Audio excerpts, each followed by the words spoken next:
ಮುಂದಕ್ಕೆ ಹೋಗೋಣ. Why invest in mutual funds? Mutual ಫಂಡಲ್ಲಿ ಯಾಕೆ ಇನ್ವೆಸ್ಟ್ ಮಾಡಬೇಕು? Professional management. ನಾನು ಮುಂಚೆನೇ ಹೇಳಿದಾಗೆ ಈ ಫಂಡ್ ಮ್ಯಾನೇಜರ್ಸ್ ಏನಿರ್ತಾರೆ ಅವರಿಗೆ ಎಲ್ಲ ರೀತಿಯ ಅನಾಲಿಟಿಕಲ್ ಸ್ಕಿಲ್ಸ್ ಇರುತ್ತೆ. ಅವರ ಟೀಮ್ ಅನಾಲಿಸಿಸ್ ಇಂದ ಕೂಡಿರುತ್ತದೆ. ಎಲ್ಲ ಸ್ಟಾಕ್ನು ಅನಲೈಸ್ ಮಾಡಿ ಇನ್ವೆಸ್ಟ್ ಮಾಡ್ತಾರೆ. ನಿಮಗೆ ಗೊತ್ತಾಗದೇ ಇರೋ ಎಷ್ಟೋ ಒಂದು ವಿಷಯಗಳು ಅವರಿಗೆ ತಿಳಿತದೆ. ಅದನ್ನೆಲ್ಲ ಗಮನಿಸಿ ಅವರು ಇನ್ವೆಸ್ಟ್ ಮಾಡ್ತಾರೆ. ಟ್ರಾನ್ಸ್ಪರೆನ್ಸಿ.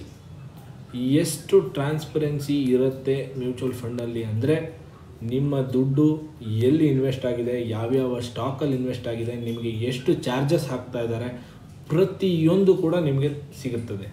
ಪ್ರತಿಯೊಂದರ ಮಾಹಿತಿ ಕೂಡ ನಿಮಗೆ ಸಿಗ್ತದೆ. ಲಿಕ್ವಿಡಿಟಿ.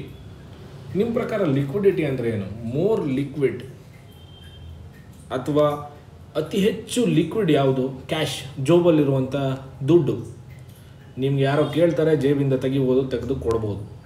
ಅದನ್ನು ಬಿಟ್ಟರೆ ಯಾವುದು? ಬ್ಯಾಂಕಲ್ಲಿರುವ ದುಡ್ಡು. ಟ್ರಾನ್ಸ್ಫರ್ ಮಾಡ್ಬೋದು, ವಿಡ್ರಾ ಮಾಡ್ಬೋದು ಇಮಿಡಿಯೇಟು. ಅಂದರೆ ಬ್ಯಾಂಕಿಂಗ್ ಹವರ್ಸಲ್ಲಿ ಟ್ರಾನ್ಸ್ಫರ್ ನೀವು ಇವಾಗ 24/7 ಮಾಡ್ಬೋದು, ಅಥವಾ ATMಸಲ್ಲಿ ವಿಡ್ರಾ ಮಾಡ್ಬೋದು. ಸೊ ಕ್ಯಾಶ್ನ ಹೊರತುಪಡಿಸಿದರೆ more liquid bank. So mutual funds ಹೇಗೆ ಲಿಕ್ವಿಡ್ ಅಂದರೆ, ಈಕ್ವಿಟಿ ಸ್ಕೀಮ್ಸ್. ಇವತ್ತು ನೀವು ವಿಡ್ರಾವಲ್ ಕೊಟ್ಟರೆ 3 ದಿನ ಬಿಟ್ಟು ನಿಮ್ಮ ಅಕೌಂಟಿಗೆ ಬರ್ತದೆ. ಅಷ್ಟು ಲಿಕ್ವಿಡ್ ಇದೆ. ಬೇರೆ ಯಾವುದೇ ಅಸೆಟ್, ರಿಯಲ್ ಎಸ್ಟೇಟ್ ಆಗಲಿ ಅಥವಾ ನಿಮ್ಮ ಗೋಲ್ಡ್ ಆಗಲಿ, it is a lengthy process. ನೀವು ಸೇಲ್ ಮಾಡಬೇಕು. In case of real estate ಅಂತೂ ತುಂಬ lengthy process. So compared to those investments ಇದು ತುಂಬ ಲಿಕ್ವಿಡ್ ಇದೆ. And well regulated by SEBI ತುಂಬ ಚೆನ್ನಾಗಿ ಮ್ಯೂಚುವಲ್ ಫಂಡ್ನ ರೆಗ್ಯುಲೇಟ್ ಮಾಡ್ತಾ ಇದೆ. ಪ್ರತಿಯೊಂದು ವಿಷಯದಲ್ಲೂ ತನ್ನದೇ ಆದ SOP ಅನ್ನು ಬಿಡುಗಡೆ ಮಾಡ್ತದೆ.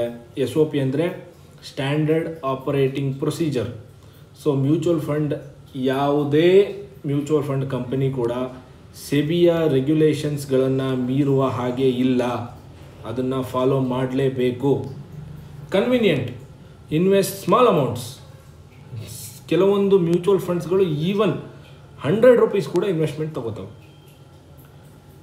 100 rupees, 1000 rupees, 500 rupees, 2000 rupees, 10,000 rupees, monthly 1000 rupees, monthly 2000 rupees, SIPs, ಯಾವ ಥರ ಬೇಕಾದರೂ ಇನ್ವೆಸ್ಟ್ ಮಾಡ್ಬೋದು. Low cost. ನಾನು ಮೊದಲೇ ಹೇಳ್ದಂಗೆ ಯಾವುದೇ ಮ್ಯೂಚುವಲ್ ಫಂಡ್ನ ನೀವು ಚೆಕ್ ಮಾಡಿ, ಮ್ಯಾಕ್ಸಿಮಮ್ 1.5% 3% ಮಧ್ಯದಲ್ಲಿರ್ತದೆ. 3 ಹೈಯೆಸ್ಟ್. ನನ್ನ ಪ್ರಕಾರ ಯಾವುದು ಕೂಡ ಇವತ್ತು 3% ಚಾರ್ಜ್ ಮಾಡೋ ಮ್ಯೂಚುವಲ್ ಫಂಡ್ ಇಲ್ಲ. ಯಾವುದಾದ್ರೂ ಇದ್ದರೂ ಕೂಡ ನನಗೆ ಗೊತ್ತಿಲ್ಲ. ಬಟ್ ನಿಮಗೆ ವರ್ಷಕ್ಕೆ 100 ರೂಪಾಯಿಗೆ ಅವರು ಚಾರ್ಜ್ ಮಾಡೋದು 1.5 to 2 ರೂಪಾಯಿ, 2.5 ರೂಪಾಯಿ ಮ್ಯಾಕ್ಸಿಮಮ್. ಅದಕ್ಕಿಂತ ಜಾಸ್ತಿ ಅಲ್ಲ. ಅಷ್ಟು ಲೋ ಕಾಸ್ಟ್, ಲೋ ಮೇಂಟೆನೆನ್ಸ್ ಅಂತ ಹೇಳ್ಬೋದು. ಇದೊಂಥರ ಫಿನಾನ್ಷಿಯಲ್ ಮಾರುತಿ ಸುಜುಕಿ. ಬನ್ನಿ, ಇದಿಷ್ಟು ರೀಸನ್ಗಳಿಂದ ನೀವು ಮ್ಯೂಚುವಲ್ ಫಂಡಲ್ಲಿ ಇನ್ವೆಸ್ಟ್ ಮಾಡಬಹುದು. ಯಾಕೆ ಮಾಡಬಾರ್ದು? ಇಷ್ಟೊಂದು ಫೆಸಿಲಿಟೀಸ್ ಇರುವಾಗ ಯಾಕೆ ಮ್ಯೂಚುವಲ್ ಫಂಡ್ಸಲ್ಲಿ ಇನ್ವೆಸ್ಟ್ ಮಾಡಬಾರ್ದು ಅನ್ನೋ ಮಾಹಿತಿ ಈ ಸ್ಲೈಡ್ ಕೊಡ್ತದೆ ನಿಮಗೆ. ಮುಂದಿನ ಸ್ಲೈಡ್ಗೆ ಹೋಗೋಣ. Types of mutual funds. ನಾನು ಮೊದಲನೇ ಹೇಳ್ದಂಗೆ ನಿಮಗೆ ಇಲ್ಲಿ ಬರೀ ಬೇಸಿಕ್ ಮಾಹಿತಿಯನ್ನು ಕೊಡ್ತೇನೆ. ನಿಮಗೆ ಯಾವುದೇ ರೀತಿಯ ಜಾರ್ಗನ್ಸ್ನ ಯೂಸ್ ಮಾಡಲ್ಲ ನಿಮಗೆ, ಅಥವಾ ನಾನು ಇನ್ಫ್ಲೂಯೆನ್ಸ್ ಮಾಡಲ್ಲ. ಇಂಥದ್ರಲ್ಲಿ ಇನ್ವೆಸ್ಟ್ ಮಾಡಿ, ಇಂಥದ್ರಲ್ಲಿ ಇನ್ವೆಸ್ಟ್ ಮಾಡಬೇಡಿ, ಇದು ಇಷ್ಟು ಪರ್ಫಾರ್ಮೆನ್ಸ್ ಕೊಡ್ತು, ಇದು ಇಷ್ಟು ಪರ್ಫಾರ್ಮೆನ್ಸ್ ಕೊಡಲಿಲ್ಲ, ಅದು ಯಾವುದನ್ನು ಈ ವಿಡಿಯೋದಲ್ಲಿ ಹೇಳಲ್ಲ ಅಂತ ಮುಂಚೆನೇ ಹೇಳಿದ್ದೆ. ಬೇಸಿಕ್ ಮಾಹಿತಿಯನ್ನು ಕೊಡ್ತೇನೆ ಅಂತ ಹೇಳಿದ್ದೆ. So types of mutual funds ನೋಡೋದಾದರೆ, ಮೊದಲನೇದಾಗಿ ಆರ್ಗನೈಸೇಷನಲ್ ಸ್ಟ್ರಕ್ಚರ್ ವೈಸ್ ಟೈಪ್ಸ್ ನೋಡೋದಾದರೆ open ended, close ended, interval funds. Open ended funds ಅಂದರೆ ಏನು? ಹೆಸರೇ ಹೇಳುವಾಗೆ ನೀವು ಯಾವಾಗ ಬೇಕಾದರೂ ಇನ್ವೆಸ್ಟ್ ಮಾಡ್ಬೋದು, ಯಾವಾಗ ಬೇಕಾದರೂ ವಿಡ್ರಾ ಮಾಡ್ಬೋದು, ಅಷ್ಟೇ, ಬೇರೆ ಏನಿಲ್ಲ. Close ended funds. Close ended funds ಅಂದರೆ ಏನಿರುತ್ತೆ? ನೀವು ಇದರಲ್ಲಿ ಯಾವಾಗ ಬೇಕಾದರೂ ಇನ್ವೆಸ್ಟ್ ಮಾಡಲಿಕ್ಕೆ ಸಾಧ್ಯ ಇಲ್ಲ. ನಿಮಗೆ NFO ಪೀರಿಯಡ್ ಅಂತ ಇರ್ತದೆ. ಆ ಟೈಮಲ್ಲಿ ಮಾತ್ರ ಇನ್ವೆಸ್ಟ್ ಮಾಡಲಿಕ್ಕೆ ಅವಕಾಶ ಇರ್ತದೆ. ಅದಾದಮೇಲೆ ಈ ಫಂಡು ಫ್ರೆಶ್ ಸಬ್ಸ್ಕ್ರಿಪ್ಷನ್ಸ್ಗೆ ಕ್ಲೋಸ್ ಆಗ್ತದೆ. ಇಂಟರ್ವಲ್ ಫಂಡ್ಸ್ ಅಂತ ಇದೆ. ಇಂಟರ್ವಲ್ ಫಂಡ್ಸ್ ಅಂದರೆ ಸರ್ಟೈನ್ ಪೀರಿಯಡಲ್ಲಿ ಮಾತ್ರ ನಿಮ್ಮ ಫಂಡ್ನ ಇನ್ವೆಸ್ಟ್ ಮಾಡ್ಬೋದು, ಬೇರೆ ಟೈಮ್ನಲ್ಲಿ ಆಗಲ್ಲ. ಇದು basic types of mutual fund.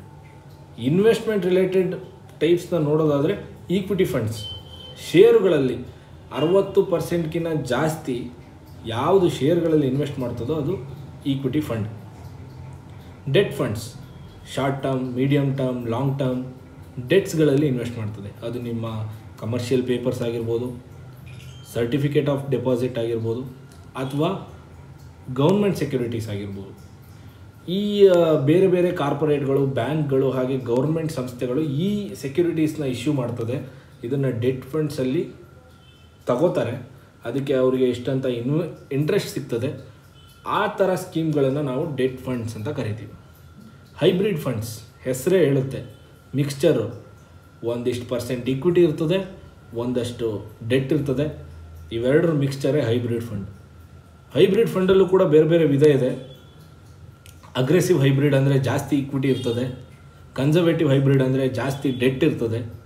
ಈ ಥರ ಬ್ಯಾಲೆನ್ಸ್ಡ್ ಅಂದರೆ ಎರಡು ಸಮ ಇರ್ತದೆ. ಈ ಥರ ಬೇರೆ ಬೇರೆ ಕ್ಯಾಟಗರಿ ಡೆಟ್ ಫಂಡ್ ಹೈಬ್ರಿಡಲ್ಲೂ ಕೂಡ ಇದೆ. ಲಿಕ್ವಿಡ್ ಫಂಡ್ಸ್ ಅಂದರೆ ಯಾವುದೇ ಪೇಪರು 91 ದಿನಗಳ ಒಳಗಾಗಿ ಮೆಚುರಿಟಿ ಆಗುವಂಥ ಪೇಪರ್ಗಳ ಮೇಲೆ ಇದು ಇನ್ವೆಸ್ಟ್ ಮಾಡ್ತದೆ. Highly liquid. ಮುಂಚೆ ಇದಕ್ಕೆ ಎಕ್ಸಿಟ್ ಲೋಡ್ ಅಂದರೆ ನೀವು ವಿಡ್ರಾ ಮಾಡುವಾಗ ಯಾವುದು ಚಾರ್ಜಸ್ ಕೂಡ ಇರಲಿಲ್ಲ. ಈಗ 7 days ಎಕ್ಸಿಟ್ ಲೋಡ್ ಇದೆ. ಅದು ನಿಮ್ಮ ಲಿಕ್ವಿಡ್ ಫಂಡ್.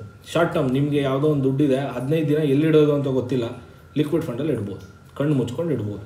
ರಿಸ್ಕ್ ತುಂಬ ಕಡಿಮೆ ಇರ್ತದೆ. ರಿಸ್ಕೋಮೀಟ್ರ್ ನೋಡಿದ್ರೆ ರಿಸ್ಕೋಮೀಟ್ರಲ್ಲಿ ಸ್ಟಾರ್ಟಿಂಗ್ ರಿಸ್ಕ್ ಏನಿದೆ ಅದು liquid fund. Other types of ಫಂಡಲ್ಲಿ ಎಕ್ಸ್ಚೇಂಜ್ ಟ್ರೇಡೆಡ್ ಫಂಡ್ಸ್ ಅಂತ ಬರುತ್ತೆ.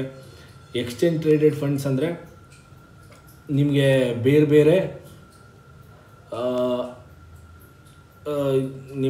ಬೇರೆ ಇವಾಗ ETFsಲ್ಲಿ ನಿಮಗೆ ನಿಫ್ಟಿ ಮೇಲೆ ಇನ್ವೆಸ್ಟ್ ಮಾಡೋ ETFs ಬರ್ಬೋದು, ಅಥವಾ ನಿಫ್ಟಿ 200 ಮೇಲೆ ಇನ್ವೆಸ್ಟ್ ಮಾಡೋ ಫಂಡ್ಸ್ ಬರ್ಬೋದು. ಅದೆಲ್ಲ ಎಕ್ಸ್ಚೇಂಜ್ ಟ್ರೇಡೆಡ್ ಫಂಡ್ಸಲ್ಲಿ ಬರ್ತದೆ.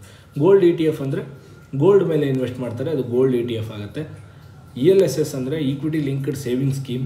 ನಿಮಗೆ ಟ್ಯಾಕ್ಸ್ ಪರ್ಪಸ್ಗೆ ಬರುತ್ತೆ. ಇದು 3 ವರ್ಷ ಲಾಕಿನ್ ಇರ್ತದೆ. ಕಂಪ್ಲೀಟಾಗಿ ಮೋರ್ ದೆನ್ 80% ಈಕ್ವಿಟಿಯಲ್ಲಿ ಇನ್ವೆಸ್ಟ್ ಆಗಿರ್ತದೆ. ರಿಟೈರ್ಮೆಂಟ್ ಪೆನ್ಷನ್ ಸ್ಕೀಮ್ಸ್ ಅಂತ ಬರ್ತದೆ. ಅದು ನಿಮಗೆ ಲಾಕಿನ್ಸ್ ಬರುತ್ತೆ, ವಿತ್ ಲಾಕಿನ್ಸ್ ಬರುತ್ತೆ. ಈ ಫಂಡ್ಸು ಕೂಡ, ಇದು ಕೂಡ ನಾರ್ಮಲಿ ಇದರಲ್ಲೂ ಕೂಡ ಈಕ್ವಿಟಿ ಜಾಸ್ತಿ, ಡೆಟ್ ಜಾಸ್ತಿ, ಈ ಥರ ಬೇರೆ ಬೇರೆ ಕ್ಯಾಟಗರಿ ಬರುತ್ತೆ. ಓವರ್ಸೀಸ್ ಫಂಡ್ಸ್, ಭಾರತದಿಂದ ಹೊರಗೆ ಬೇರೆ ಬೇರೆ ವಿದೇಶಗಳಲ್ಲಿ ಇನ್ವೆಸ್ಟ್ ಮಾಡುವ ಫಂಡ್ಸ್ಗೆ ಓವರ್ಸೀಸ್ ಫಂಡ್ಸ್ ಅಂತ ಕರಿತೀವಿ. ಫಂಡ್ ಆಫ್ ಫಂಡ್ಸ್ ಬೇರೆ ಬೇರೆ ಮ್ಯೂಚುವಲ್ ಫಂಡಲ್ಲಿ ಇನ್ವೆಸ್ಟ್ ಮಾಡುವ ಫಂಡ್ಗಳಿಗೆ ಫಂಡ್ ಆಫ್ ಫಂಡ್ ಅಂತ ಕರಿತೀವಿ. ಫಾರ್ ಎಕ್ಸಾಂಪಲ್, ನನ್ನದೊಂದು ಫಂಡ್ ಆಫ್ ಫಂಡ್ ಇದೆ. ನಾನು ಆ ದುಡ್ಡನ್ನು ಬೇರೆ ಕೋಟಕ್ದೊಂದು ಸ್ಟ್ಯಾಂಡರ್ಡ್ ಮಲ್ಟಿ ಕ್ಯಾಪ್ ಮೇಲೋ, ಬಿರ್ಲಾದೊಂದು ಲಾರ್ಜ್ ಕ್ಯಾಪ್ ಮೇಲೋ, ಈ ಥರ ನನಗೆ ಇಷ್ಟ ಬಂದಿರೋ ಒಂದು 4-5 ಫಂಡ್ಸ್ ಮೇಲೆ ಇನ್ವೆಸ್ಟ್ ಮಾಡ್ತೀನಿ. ಅದನ್ನು ಫಂಡ್ ಆಫ್ ಫಂಡ್ಸ್ ಅಂತ ಕರೀತಾರೆ. ಪ್ರೆಸೆಂಟ್ಲಿ ಎಲ್ಲ AMCಗಳು, ಎಲ್ಲ ಮ್ಯೂಚುವಲ್ ಫಂಡ್ ಕಂಪನಿಗಳು ಅವರದೇ ಫಂಡ್ಗಳ ಮೇಲೆ ಡಿವೈಡ್ ಮಾಡಿ ಇನ್ವೆಸ್ಟ್ ಮಾಡ್ತಾ ಇದ್ದಾರೆ. ಬೇರೆ AMCಗಳ ಮೇಲೆ ಸದ್ಯಕ್ಕೆ ಮಾಡ್ತಾ ಇಲ್ಲ ಫಂಡ್ ಆಫ್ ಫಂಡ್ಸಲ್ಲಿ. ಇದು ಮ್ಯೂಚುವಲ್ ಫಂಡ್ ಬಗೆಗಿನ ಬೇಸಿಕ್ ಮಾಹಿತಿ. ಇದೊಂದು ಶಾರ್ಟ್ ವಿಡಿಯೋ ಆಗಿತ್ತು. ನಿಮಗೆ ಮ್ಯೂಚುವಲ್ ಫಂಡ್ ಅಂದರೆ ಏನು, ಹೇಗೆ ವರ್ಕ್ ಆಗುತ್ತೆ, ಹೇಗೆ ಇನ್ವೆಸ್ಟ್ ಮಾಡಬೇಕು, ಟೈಪ್ಸ್ ಯಾವುದು, ಇದು ಬೇಸಿಕ್ ವೆನಿಲಾ ಮಾಹಿತಿಯನ್ನು ನಿಮಗೆ ಕೊಡಬೇಕು ಅಂತ ಈ ವಿಡಿಯೋ ಮಾಡಿರೋದು. ಮುಂದಿನ ದಿನಗಳಲ್ಲಿ ನಿಮಗೆ ಬೇರೆ ಬೇರೆ ಫಿನಾನ್ಷಿಯಲ್ ಪ್ರಾಡಕ್ಟ್ಸ್, ಮ್ಯೂಚುವಲ್ ಫಂಡ್ಸ್ನಲ್ಲಿ ವಿಧಗಳು, ಹೇಗೆ ಇನ್ವೆಸ್ಟ್ ಮಾಡ್ಬೋದು, ಬೇರೆ ಬೇರೆ ಪರ್ಫಾರ್ಮೆನ್ಸ್ ಹೇಗಿದೆ, ಯಾಕೆ ಇನ್ವೆಸ್ಟ್ ಮಾಡಬೇಕು, ಫಿನಾನ್ಷಿಯಲ್ ಗೋಲ್ ಎಷ್ಟು ಮುಖ್ಯ, ಇದ್ರ ಬಗ್ಗೆ ಮಾಹಿತಿಯನ್ನು ತಿಳಿಸ್ಕೊಡ್ತೇನೆ. ಸದ್ಯಕ್ಕೆ ನಿಮ್ಮಿಂದ ನನಗೆ ಒಂದೇ ಒಂದು ಸಹಾಯ ಮಾಡಬಹುದು. ಅದೇನೆಂದರೆ ನನ್ನ ಚಾನಲ್ಗೆ ಸಬ್ಸ್ಕ್ರೈಬ್ ಆಗಿ.